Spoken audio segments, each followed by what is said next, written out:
Yo, I'm Bob. Into Marvel, happen to be totally blind since birth, talking about X-Men, the animated series, Season 2, Episodes 10 and 11.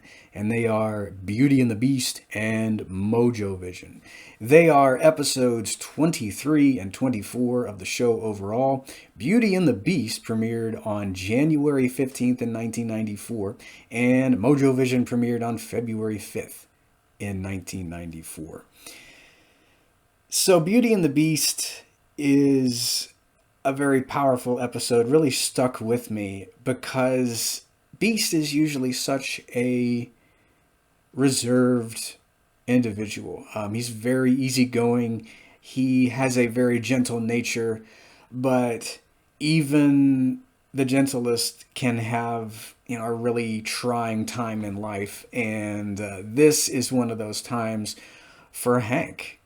He's working at a hospital for the blind. In this timeline, he's apparently developed a treatment for blindness. His sweetheart, Carly, I think she must be totally blind, probably has been since birth. I'm not sure. She does ask the question, what will it be like to actually see? So that always led me to believe that she'd never seen before.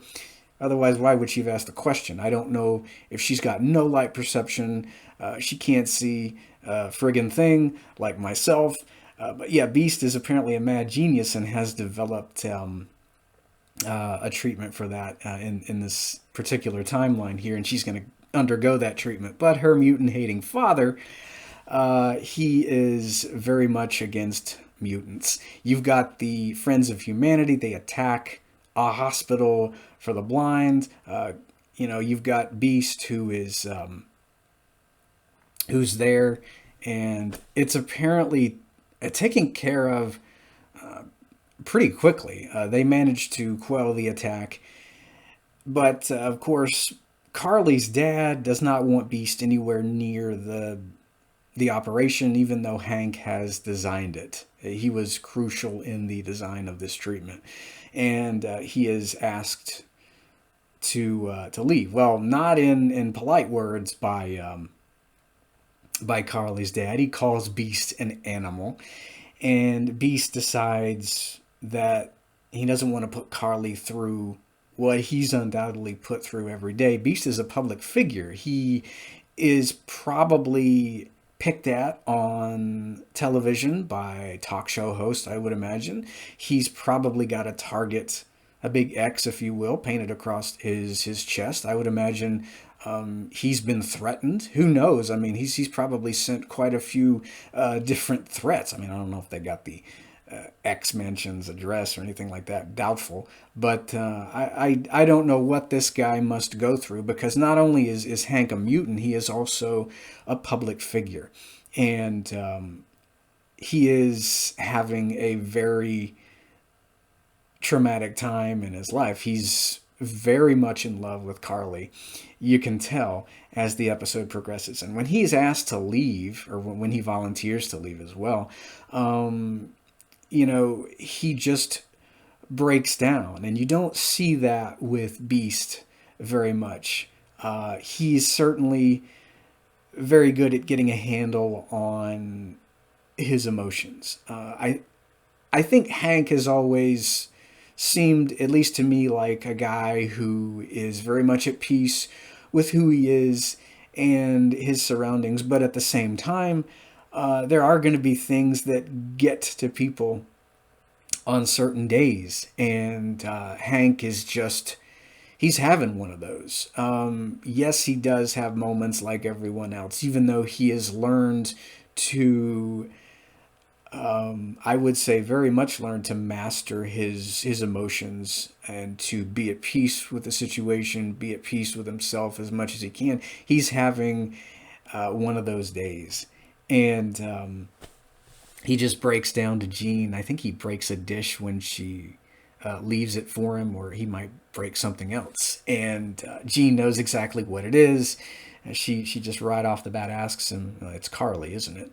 And he doesn't want to walk away from her, but at the same time, I mean, he's just dealing with so much. He's dealing with the Friends of Humanity, the way they feel about him. He just asks, why did this have to happen to me? Why can't I be normal? It's not fair. And you don't really see Beast in this kind of emotional state, hardly ever. And I think it's a really powerful scene.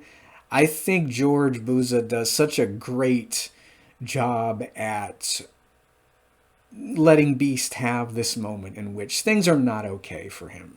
And he just needs to vent to someone for a minute as to about how difficult things can be. But the key thing about Beast is that he's not going to stay in that particular mindset.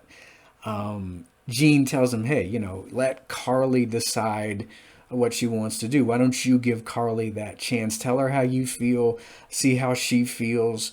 Don't rob her of the chance to be with you. You deserve to be happy just like everyone else. And I mean, it turns out that Hank is even afraid to endanger the lives of his family. For all we know in this timeline, they might not want to have much to do with him. I don't know as to what life is like for him in the comics, but I tend to feel like he might be a bit isolated from his brothers and sisters, his family in the animated series timeline. I'm not sure. We do learn a little bit more about his backstory in Spider-Man the Animated Series, Neogenic Nightmare Chapters 4 and 5. It's a wonderful X-Men crossover. I'd like to cover that eventually if I get to cover Spider-Man on this channel. But yeah, we do get to learn about, Beast a bit more in that. But now he's got to stand up for what he believes in, even though he's taken emotional blow after emotional blow. He's having to deal with the Friends of Humanity. Wolverine is tired of the Friends of Humanity doing what they're doing, and he's upset that they've attacked a hospital for the blind, so he's going to infiltrate that. And Jean is like, oh, but we need to handle the situation delicately. And Wolverine, being Wolverine, he's like, nah, yeah, I'll handle it delicately. He's just making fun of the way she said that word the entire episode as he's going and masquerading as a human, funnily enough, named Logan. I think that's when I first heard Wolverine's actual name here that he uses when he's infiltrating the abandoned veterans building. And I don't know how the scene is playing out visually because there's no audio description track, but I wonder if he's actually hurting himself as he shows up. He might be running into fences and things, causing a ruckus so they'll come out and see what's going on. He lies and says, oh yeah, a mutant beat me up and I excused him right in his face. All this. And all the while, he's having quite a bit of fun getting inside Graydon Creed Jr.'s head. Because Wolverine, he apparently knows who this guy's dad really is. And I think when I'd watched the episode for the first time, when he mentioned, oh yeah, I know a guy by the name of Creed. I mean, I was a very much a newcomer to the X-Men animated series. I don't think I'd known Sabretooth's name, but I mean, I just had Wolverine and Sabretooth's animosity toward each other to go by. And I was thinking, oh wow, is this scumbag Sabretooth's kid? And of course, that's exactly who he turns out to be later in the episode. You've got Wolverine using his head. He asked for a file disk from Cerebro. And as the Friends of Humanity's headquarters is attacked by Beast, he's come to get Carly. Wolverine goes into that room where Creed has kidnapped her.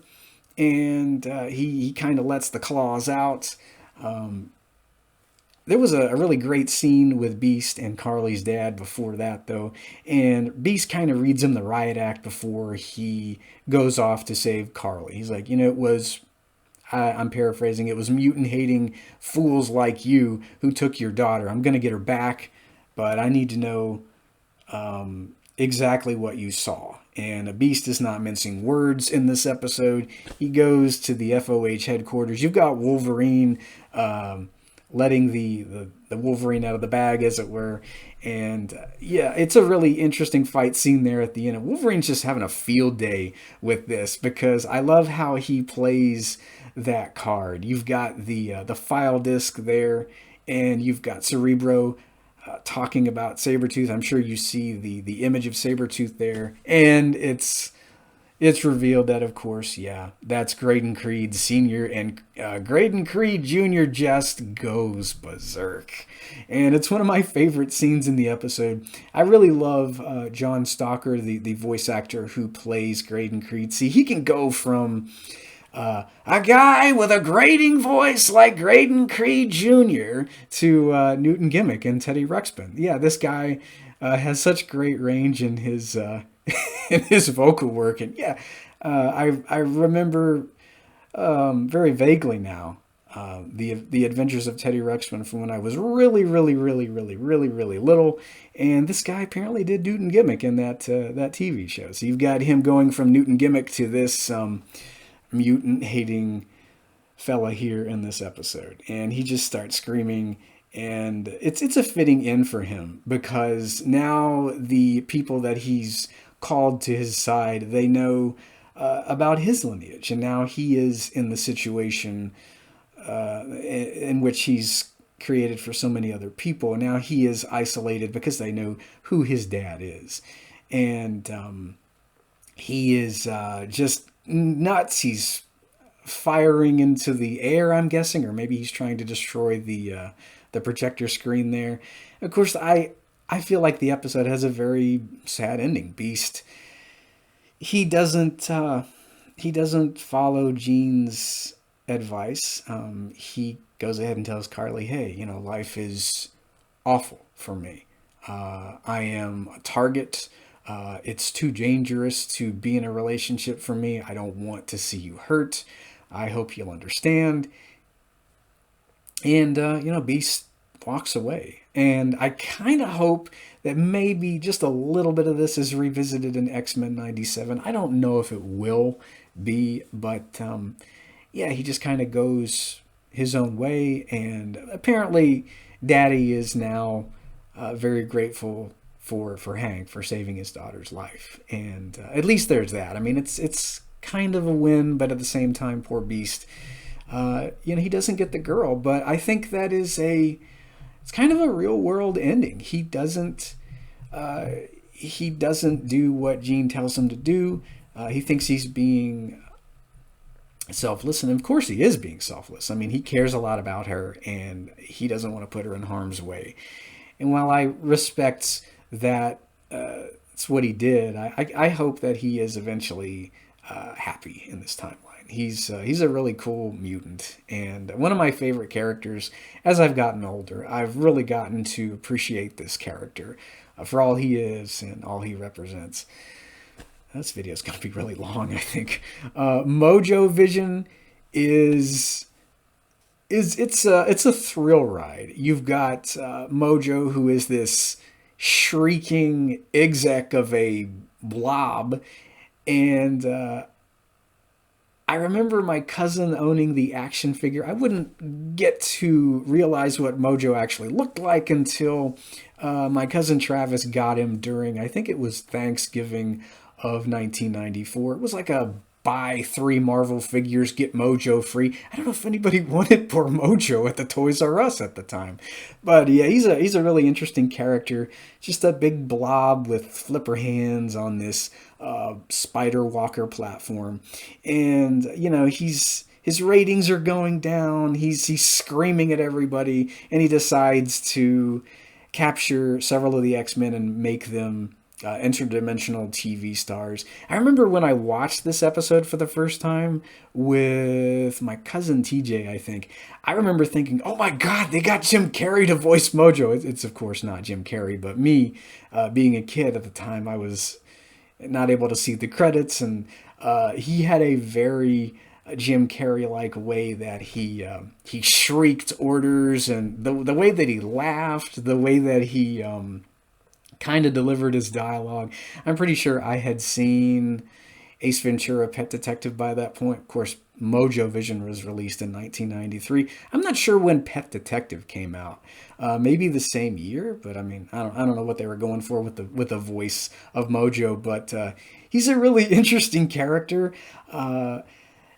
not much to say about this episode. I did enjoy it. There's so much going on visually, but I like that it kind of explores all sorts of genres. You've got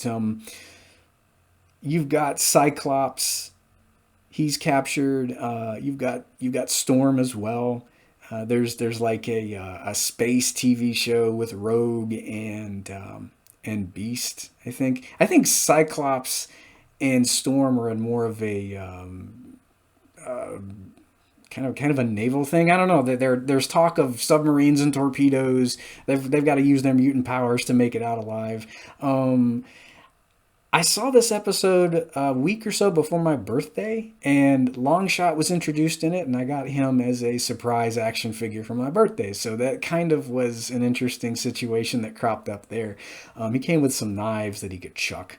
I lost one of them immediately when I got him out of the package because blind kid with knife throwing action figure throws one and it goes under the couch. I don't think I ever saw one of his knives again. But yeah, Longshot's in the episode. He wants his spot back, so he's trying to do his part to free the X-Men as the episode progresses. The bit with Wolverine in I Dream of Jean was hysterical to me because, he's fighting humanoid robots, and whenever he stabs them, they shrieked in agony, which always cracked me up as a kid. And of course, you've got the X-Men winning the day as they're able to escape Mojo's dimension. I really liked the episode. I think Mojo was a character I would have liked to have seen more of. We do get a sequel episode with him and Longshot in a later season. I forgot to mention Xavier and Magneto in these two episodes. We get to see Amphibious introduced in Beauty and the Beast as Xavier and Magneto are in the Savage Land, and they escape him. And then in Mojovision here, you've got them finally getting to Magneto's Citadel, where they meet Sauron. And of course, I keep wanting to pronounce it Sauron because, Lord of the Rings has been in theaters since then. That's how they pronounce the name in the audiobooks, though. Or at least one of the radio dramas, the American radio drama, Lord of the Rings, Sauron, before the films came out. But now I keep wanting to call Sauron Sauron. Yeah, he's introduced in Mojovision at the very end of the episode. I like Mojo's android, Major Domo. He seemed like a really laid-back android. At least I think he's that android that's in the comics. I would have liked to have seen Minor Domo show up at some point. Maybe she will if Mojo's in X-Men 97. But really fun couple of episodes. Mojovision was especially fun. I think Beauty and the Beast was just a really powerful episode. And I like that when we see Beast in Mojovision, he's right back on his feet and he's doing what he can to help his teammates out of the crazy predicament that Mojo has them in. So yeah, I give both of them, I'd say 10 out of 10. I wasn't expecting to like Mojovision as much as I did when I first watched it. I think it's just the way Mojo laughs and carries on. He's just that... He seems like an annoying executive who thinks he knows everything and he knows what'll boost the ratings. He yells at everyone. He's just kind of a fun character to... I don't loathe him, actually. I kind of like him. And hopefully we'll see a bit more of this character. He's kind of repulsive, but at the same time, I don't mind Mojo. I'd like to see him again. So next time we're going to be talking about Reunion Parts 1 and 2. Fantastic two-parter, so be here for that. This video's been long enough. Till next time, true believers.